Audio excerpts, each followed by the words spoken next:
यावर्षी जवळपास 2.5 ते 3 लाख भाविक जे आहेत 31 डिसेंबर आणि 1 जानेवारी या दिवशी शिर्डीमध्ये बाबांच्या दर्शनासाठी येतील असा अंदाज आहे।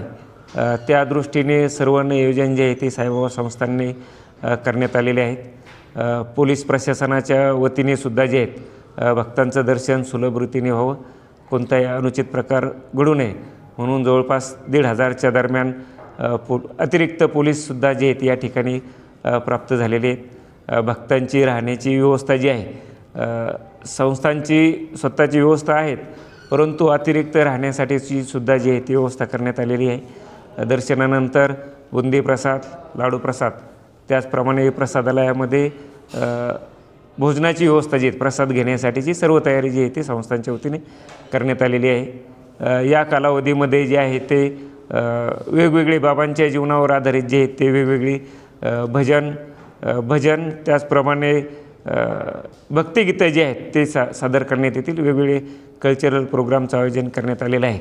तर सर्व साई भक्तांना या निमित्तानं मी आवाहन करतो की आपण या ठिकाणी यावं, बाबांचे दर्शन घ्यावे, बाबांचे आशीर्वाद आपण प्राप्त करावे। 31 डिसेंबरला मोठ्या प्रमाणावर साई भक्तांची गर्दी होणार असल्यामुळे साई मंदिर जे आहे रात्रभर भक्तांसाठी दर्शनासाठी खुलं राहणार आहे।